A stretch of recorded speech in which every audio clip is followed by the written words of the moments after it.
नमस्कार। upcitynews.com की चर्चा यूपी की में आप सभी दर्शकों का हार्दिक स्वागत है।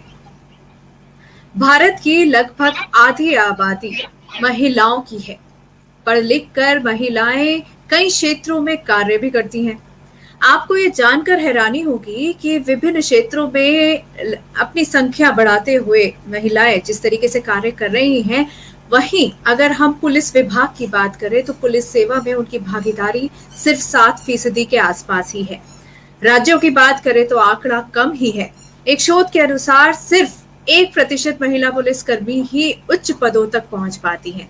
ज्यादातर महिलाएं कांस्टेबल के पद पर नियुक्त होती हैं और कांस्टेबल के पद पर ही रिटायर हो जाती हैं। इतनी जद्दोजहद के बाद अपने एक स्थान तक पहुंचने के बाद भी महिलाओं को, जो महिला पुलिसकर्मी हैं, उनको कई मुश्किलों का सामना करना पड़ता है। कई सारी चुनौतियां उनके सामने रहती हैं। वो चुनौतियां क्या हैं? क्यों ऐसा है कि पुलिसकर्मी महिलाएं आगे नहीं पहुंच पाती है या पुलिस सेवा में ज्यादा महिलाएं नहीं आ पाती हैं? आज इन्हीं सब समस्याओं पर, इन्हीं सब बिंदुओं पर हम चर्चा करेंगे। और चर्चा करने के लिए हमारे साथ एक खास मेहमान जुड़ रही हैं। हमारे साथ हैं पारुल यादव जी, जो कि राष्ट्रीय रक्षक जनमोर्चा की राष्ट्रीय महासचिव हैं। आपका हार्दिक स्वागत है पारुल यादव जी हमारे कार्यक्रम में। मैं आपको दर्शकों बता दूं कि जो ये पार्टी है, राष्ट्रीय रक्षक जनमोर्चा, जो ये पार्टी है, ये पुलिस कर्मियों की आवाज को उठाती रही है। पुलिस कर्मियों के साथ जिस तरीके से दुर्व्यवहार होता है या उनके साथ कहीं भी जब अत्याचार होता है, कुछ अनदेखी की जाती है उनके कार्यों को लेकर, तो ये पार्टी लगातार उनके खिलाफ अपनी आवाज बुलंद करती है और उनको इंसाफ दिलाने की कोशिश करती है। साथ ही समाज को एक सही दिशा में ले जाने के लिए पार्टी अपना महत्वपूर्ण योगदान दे रही है। वहीं पर इनका अपना एक रक्षक जन कल्याण ट्रस्ट भी है, जो ट्रस्ट इस तरीके के कार्यक्रमों को ठीक संचालित करने में अपनी सहभागिता देता है। तो पारुल जी, आपका स्वागत है फिर से हमारे इस कार्यक्रम में। धन्यवाद। पारुल जी, जैसा कि अभी हम आंकड़ों की बात कर रहे थे कि लगभग 7% ही रह जाती है पुलिसकर्मी महिलाएं। अगर हम पुलिस सेवा की बात करें, 7% के आसपास ही वो महिलाएं वहां तक पहुंचती हैं और उनमें से लगभग सिर्फ 1% महिलाएं हैं उच्च स्तर तक पहुंचती हैं, उच्च पद तक पहुंचती हैं। तो ये अपने आप में एक सोचने वाली बात है, एक गंभीर मुद्दा है। और वो भी तब जब 2009 में पुलिस में महिलाओं के प्रतिनिधित्व को 33% तक करने का टारगेट सेट किया गया था। लेकिन हम देख रहे हैं कि वो टारगेट, वो जो संख्या है, वो सिर्फ कागजों तक ही सीमित रह गई है। तो क्या कहना चाहेंगे आप इस बारे में? देखिए, सबसे पहले भावना जी, मैं सिटी न्यूज का बहुत बहुत आभार व्यक्त करती हूँ और आपका बहुत बहुत आभार व्यक्त करती हूँ कि आप इतने ज्वलनशील मुद्दों को उठाती हैं इतनी बेबाकी से, जिसे शायद दूसरे न्यूज चैनल नहीं उठाते हैं। शासन एवं प्रशासन के भय से वो इन सब मुद्दों को सामने लेकर नहीं आते हैं, परंतु आप बहुत बेबाकी से उन मुद्दों को उठाती हैं, तो मैं आपकी बहुत आभारी हूँ। और सबसे मैं आज ये कहना चाहूंगी कि पुलिस विभाग में जितनी समस्याएं हैं, जितनी तकलीफें हैं भावना जी, उसे मेरे लिए शब्दों में बयां करना थोड़ा मुश्किल है, क्योंकि पुलिस विभाग में हमारी जो महिला आरक्षी हैं, उन्हें शारीरिक मानसिक प्रताड़नाएं झेलनी पड़ती हैं। और जैसा कि आप कह रहे हैं कि ये जो उनकी कह रहे 33% उनकी भागीदारी, ये सब बातें जो सरकार करती हैं, ये सिर्फ कागजी तौर पर ही रह गई हैं, ये धरातल पर नहीं है। ये बिल्कुल सच है।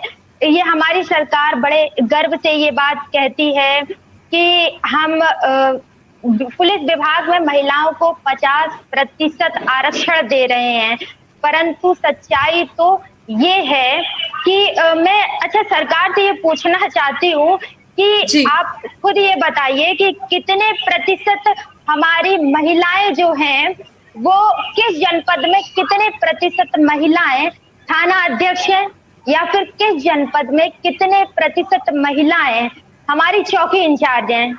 ये सिर्फ सरकार की कहने की बातें हैं। उन्होंने सिर्फ एक दिखावा, ढकोसला जिसे कहते हैं, वो कर रखा है कि हम महिलाओं को इक्वालिटी बेसिस पर रखते हैं, परंतु ऐसा है नहीं। सच्चाई कुछ और है भावना जी। पुलिस विभाग में महिलाओं की जो हालत है, मैं आपको बता दूं, उसे देखते हुए आज के दौर में कोई भी अपनी बहन बेटी को इस विभाग में नहीं भेजना चाहता है। असली सच्चाई इसकी ये है कि पुलिस विभाग में कितने कमाल की बात है भावना जी कि हमारे देश एवं प्रदेश में जो व्यवस्था, समान व्यवस्था है, उसे बनाने में पुलिस विभाग का कितना अहम रोल है। और ये सरकार भी कितने गर्व से ये बात कहती है कि हमारे देश, हमारे प्रदेश में महिलाएं सुरक्षित हैं। वो इतने गर्व से क्यों बोलती है? क्योंकि हमारी महिला पुलिसकर्मी तैनात है ड्यूटी पर। उन्हीं को देखते हुए इतने गर्व से ये कह पाते हैं कि महिलाएं सुरक्षित है, महिलाएं, किसी भी महिला को कोई समस्या हो तो वो आकर बताए। परंतु जो हमारी खुद महिला पुलिसकर्मी हैं, वो खुद ही इतनी मानसिक, शारीरिक प्रताड़ना से गुजर रही हैं, जिसे शायद मेरे लिए शब्दों में बयां करना मुश्किल है भावना जी। मैं आपको बता दूं, मैं खुद भी पुलिस परिवार से बिलोंग करती हूँ और मेरे परिवार की बहन बेटियां इस विभाग में हैं और मैंने इस विभाग की समस्याओं को देखा भी है और महसूस भी किया है। और उसी एक्सपीरियंस से मैं आपको बताती हूँ भावना जी कि जो हमारे पुलिस विभाग की महिलाएं हैं, उनको सबसे तो इम्पोर्टेंट है कि जो शारीरिक प्रताड़ना से वो गुजर रही हैं, उसका समाधान होना बहुत इम्पोर्टेंट है। और बहुत सी हमारी महिलाएं हैं जो महिला आरक्षी हैं जो अपनी बात रख नहीं पाती हैं, क्योंकि इसका सबसे बड़ा कारण है कि वो विभागीय कार्रवाइयों से डरती हैं। वो इस बात से डरते हैं कि उन पर विभागीय कार्रवाई ना हो जाए। तो बहुत सी महिला पुलिसकर्मी मुझसे जुड़ी हुई हैं जो अपनी समस्या मुझे भेजती हैं, तो मैं आपको बताऊं, उसमें से कुछ उदाहरण के तौर पर मैं आपको बता देती हूँ। जो कि शासन और प्रशासन को इस विषय में जानना बहुत आवश्यक है। महिला पुलिसकर्मी खुलकर इस बात को नहीं रख पाती हैं, पर मैं इस बात को बहुत ओपनली रखना चाहती हूँ, because Parul ji, not the matter of ji Parul ji, इससे पहले कि आप वो सारी समस्याएं अभी हमें बताएं, हमारे दर्शकों को बताएं, मैं दर्शकों को एक बात मैं बता देती हूँ। अगर आप ये वीडियो देख रहे हैं और आप में से कोई पुलिसकर्मी, महिला पुलिसकर्मी इस कार्यक्रम को देख रही हैं, तो आपसे गुजारिश है कि अगर आपके साथ कुछ ऐसी समस्याएं हैं, कुछ चुनौतियां हैं, या आपके परिवार में कुछ महिला पुलिसकर्मियां हैं, आपको उनकी समस्याएं पता है, तो आप निश्चिंत होकर आप हमारे कमेंट सेक्शन में कमेंट कर सकते हैं और आपकी उन बातों को हम इस कार्यक्रम में जरूर उठाने का प्रयास करेंगे। जी पारुल जी, अब आपसे हम बात करते हैं। आप जो बता रही हैं अब वो हम जानना चाहेंगे। ओके, तो जिस शारीरिक प्रताड़ना की, देखिए भावना जी, मैं बात कर रही हूँ, उसको प्रशासन, शासन और समस्त देशवासियों को जानना बहुत आवश्यक है, because it is not the matter of feeling any shame. हमारी महिला पुलिसकर्मी खुलकर नहीं बोल पाती है, परंतु मैं ये चीज बताना चाहूंगी आपके चैनल के माध्यम से सबको कि हमारी जो महिला पुलिसकर्मी है भावना जी, उनसे during menstrual period as well as during their pregnancy duration उनसे परेड ली जाती है, जो कि बहुत ही अमानवीय व्यवहार है। और आपको जानकर बहुत हैरानी होगी कि उनसे ये जो परेड ली जाती है भावना जी, वो उनसे ड्यूरिंग देयर प्रेगनेंसी ड्यूरेशन उनसे तब तक ली जाती है जब तक हमारी महिला आरक्षी फुल एंड फाइनल हॉस्पिटल में एडमिट नहीं हो जाती हैं डिलीवरी के लिए। उनसे आखिरी टाइम तक, लास्ट टाइम तक परेड ली जाती है उच्च अधिकारियों द्वारा। ये बहुत ही अमानवीय व्यवहार है। शासन प्रशासन को इस पर ध्यान देना चाहिए। ये दिखाता है कि पुलिस विभाग में महिलाओं के साथ कितना संवेदनहीन व्यवहार किया जा रहा है। और सबसे देखिए इम्पोर्टेंट बात ये है कि हमारा शासन, हमारा प्रशासन जो बड़ी बड़ी बातें करता है महिलाओं को लेकर के, वो इस विषय में टस से मस नहीं हो रहा है। हमारी महिलाओं की ना तो रहने की अच्छी व्यवस्था है, महिला पुलिसकर्मियों की ना खाने की, ना उनकी प्राइवेसी का ख्याल रखा जाता है। और यहाँ तक कि भावना जी, महिला पुलिस कर्मियों को अभी तक बैरक तक अवेलेबल नहीं करवाई गई है प्रशासन द्वारा। हमारी महिला पुलिसकर्मी रूम लेकर बाहर रहती हैं, फिर समय पर आकर अपनी ड्यूटी बजाती हैं, ड्यूटी भी करती हैं आकर के। तो आप कुछ सोच सकती हैं कि उन पर कितना मेंटल प्रेशर होगा, कितना फिजिकल प्रेशर है, जो वो किसी भी मतलब कभी भी उनको बोल दी जाती है परेड करने को, वो कैसी भी सिचुएशन पर हो, परंतु वो अपनी सिचुएशन बयां नहीं कर सकती, और यदि ज्यादा तकलीफ हो और वो अपनी सिचुएशन को बयां करके उस परेड को ना करने से इनकार करे तो उनका वेतन कटता है। इतनी सारी समस्याओं का जो है, जो प्रशासन बड़ी बड़ी बातें करता है, उसको इस पर भी तो ध्यान देना चाहिए भावना जी। इस प्रकार बड़ी बड़ी बातें करने से ऐसा नहीं होता है कि हम महिलाओं के लिए ये कर देंगे। मैं आज हम देखिए, एक सबसे इम्पोर्टेंट बात मैं ये कहना चाहती हूँ कि जो हमारा पुलिस एक्ट है भावना जी, ये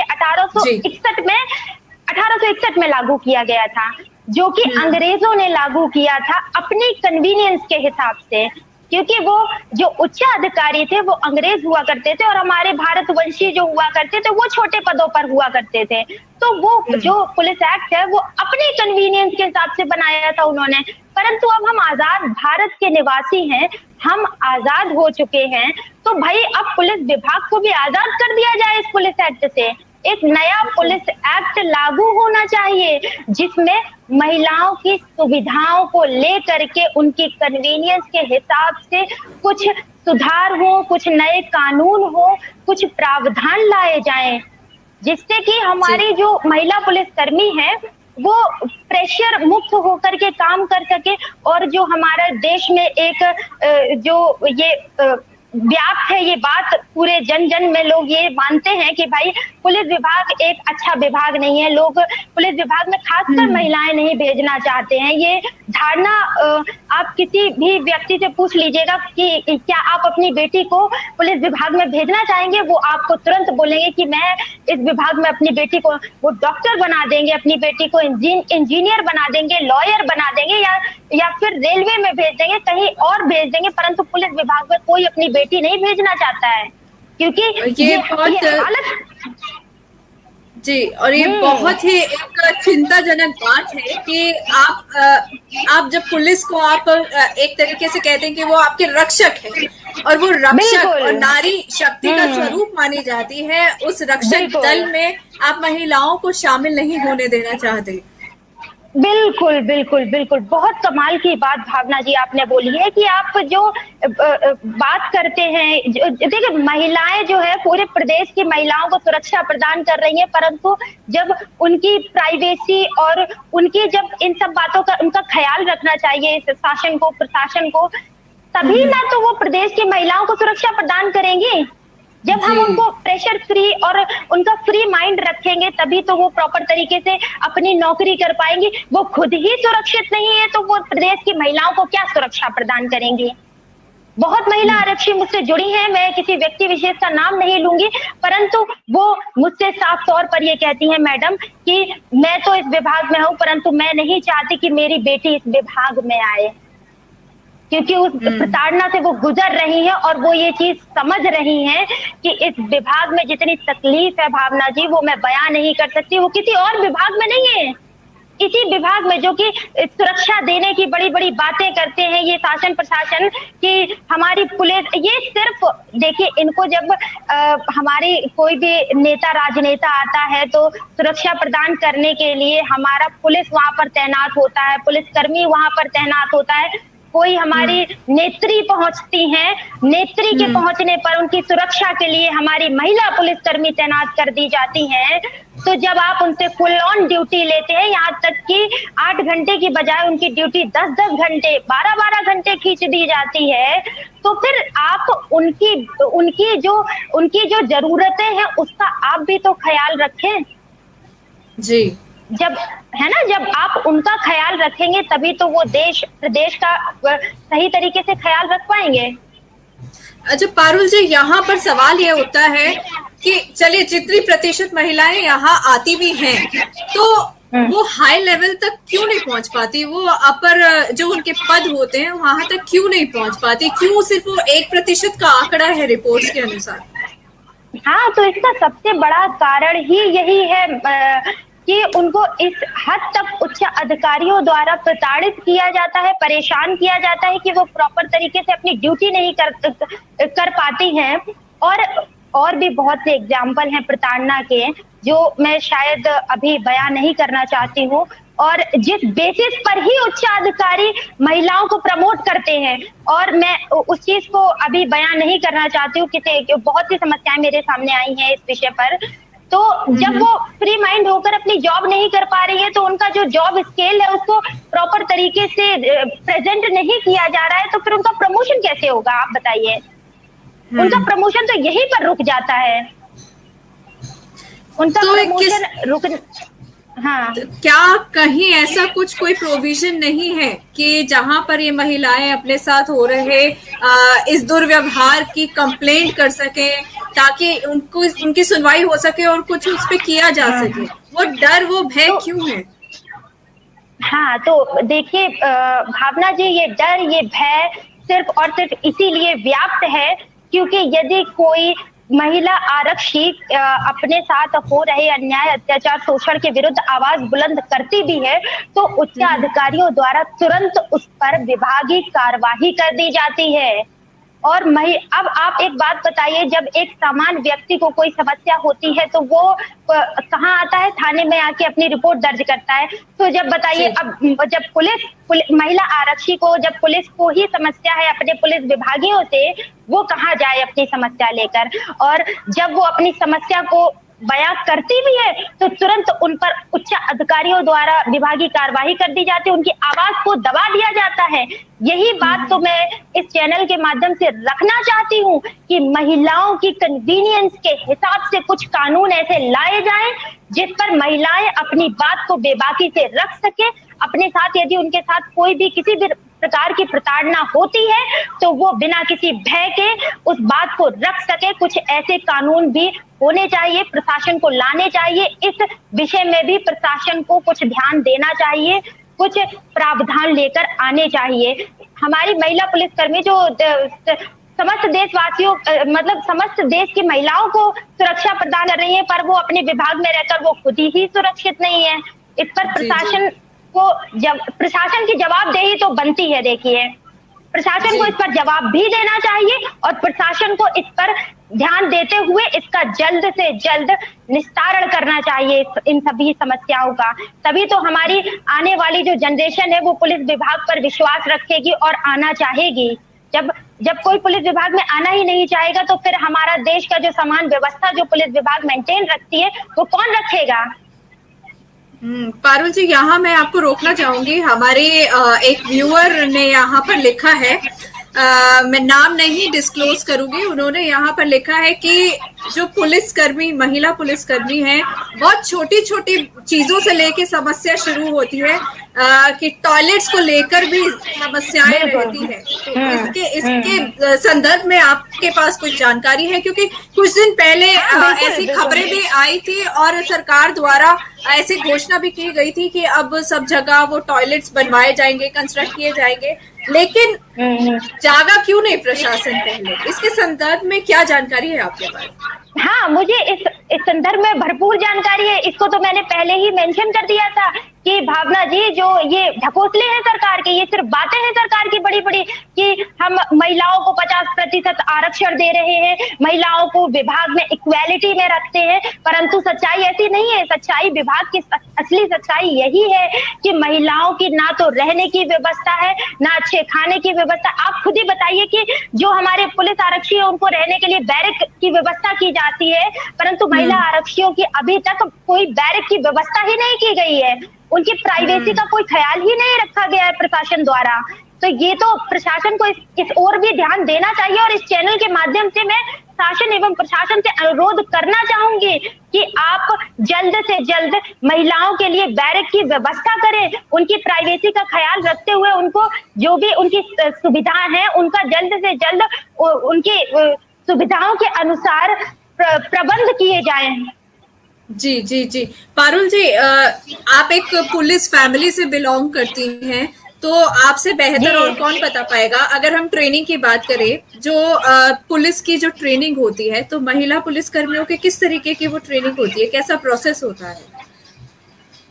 देखिए, महिला पुलिस कर्मियों का भी ट्रेनिंग प्रोसेस वैसा ही होता है, परंतु एक बात मैं जरूर कहना चाहूंगी कि महिला पुलिस कर्मियों को भी थोड़ा सा अब हार्ड ट्रेनिंग दी जाए, परंतु उसका सबसे बड़ा महत्व उसका कारण एक ये भी है कि महिलाओं को इतनी टफ ट्रेनिंग देखिए नहीं मिलती है। ड्यूरिंग ट्रेनिंग उनको इतनी टफ ट्रेनिंग नहीं दी जाती है, जिसकी वजह से फिर जब वो विभाग में आती हैं और फिर जब उनको अचानक से कुछ क्राइसिस हो जाते हैं जिस पर उनको ऐसी सिचुएशन हैंडल करनी पड़ जाती है जहां पर उनको फिजिकल स्ट्रेंथ की आवश्यकता होती है, तो फिर वो उससे डील नहीं कर पाती हैं। तो जो महिला और पुरुष की कंपैरिजन में जो फिजिकल ट्रेनिंग है उस पर थोड़ा सा इक्वालिटी नहीं है। महिला आरक्षियों को जो है वो इतनी टफ ट्रेनिंग नहीं दी जाती है, पर मुझे ऐसा लगता है कि हमारी महिलाएं बहुत ही सशक्त हैं, बहुत काबिल हैं, उनको भी टफ ट्रेनिंग अब दी जानी चाहिए। उसका सबसे महत्वपूर्ण कारण है उनको टफ ट्रेनिंग मिलेगी तभी वो किसी भी प्रकार की क्रिटिकल क्राइसिस से डील कर पाएंगे। अभी अगर बात करें कि महिलाएं जिस तरीके से ट्रेनिंग में आती हैं, पुलिस प्रशासन में वो आती हैं, एंटर करती हैं, जब शुरुआत हुई थी महिलाओं को पुलिस सेवा में शामिल करने की, तो ये आजादी की लड़ाई के बाद जिसे जब दंगे भड़के, तो जब केसेस और अपहरण के केसेस ये सब जब बढ़ने लगे, तब ये सोचा गया कि क्यों ना महिलाओं को उसमें भर्ती किया जाए। महिलाओं को उसमें पुलिस सेवा में भर्ती किया जाने लगा उसके बाद।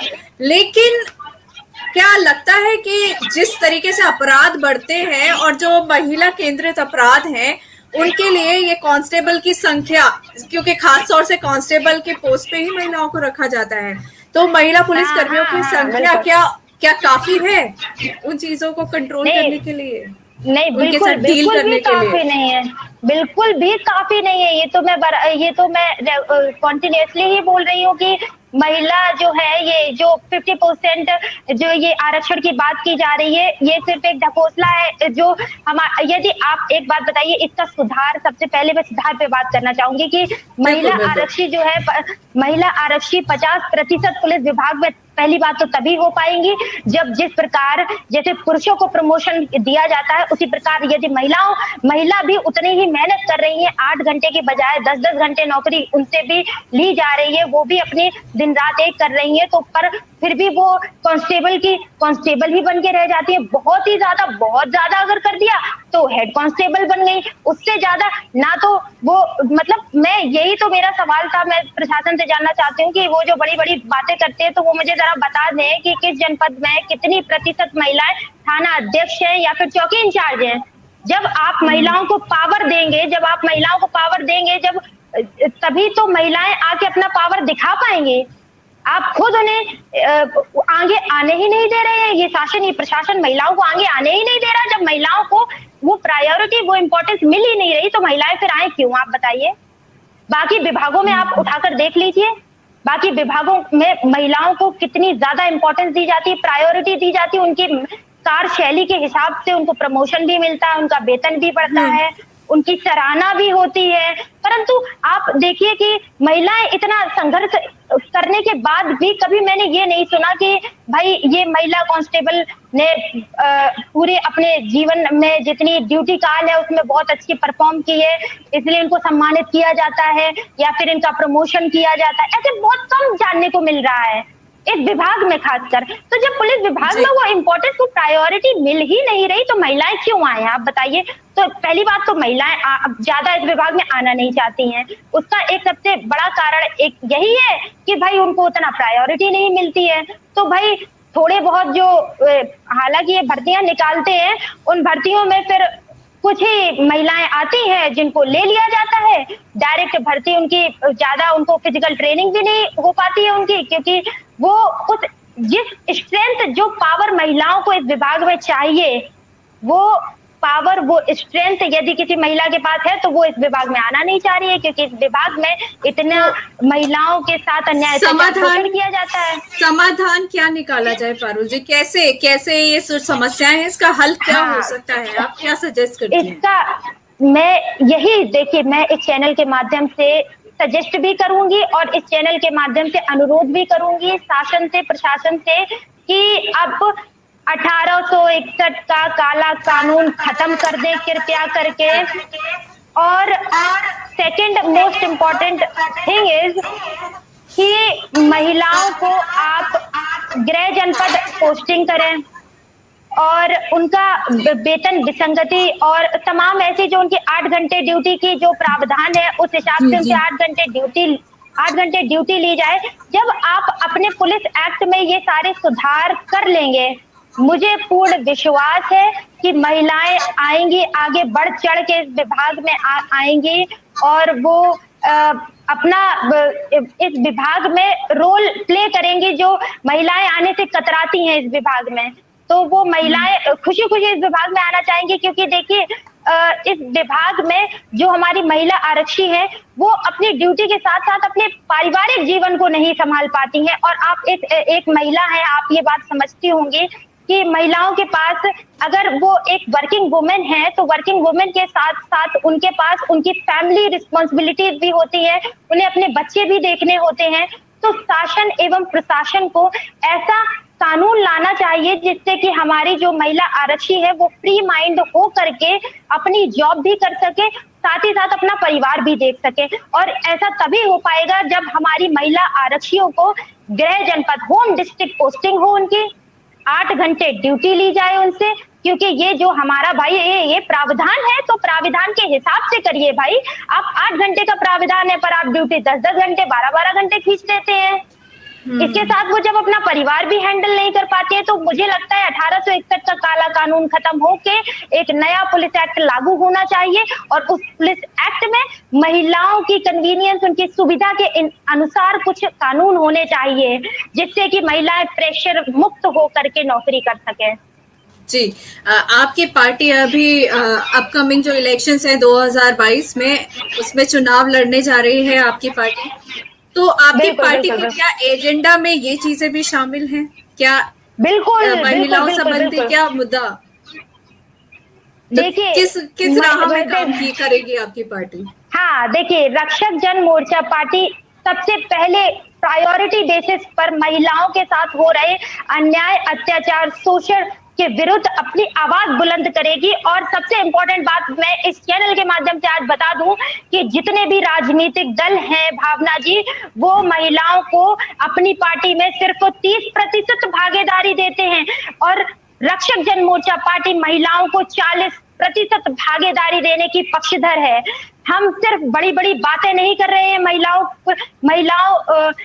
की समस्याओं के समाधान को लेकर के, हम अपने एजेंडा में भी उसको रखते हैं। हम महिलाओं को 40% भागीदारी दे रहे हैं इसमें, और हमारा सबसे मोस्ट इम्पोर्टेंट जो हमारा एजेंडा है कि महिलाओं के साथ हो रहे अन्याय, अत्याचार, शोषण के विरुद्ध रक्षक जन मोर्चा पार्टी प्राथमिकता के आधार पर अपनी आवाज बुलंद करेगी। और यदि 2022 में रक्षक जन मोर्चा पार्टी की सरकार बनती है तो रक्षक जन मोर्चा पार्टी देश में, प्रदेश में महिलाओं को ऐसा माहौल क्रिएट करके देगी कि हमारी महिलाएं रात हो दिन हो कभी भी उनको कोई काम पड़े तो वो बिना किसी भय के जाके अपना काम कर सकें।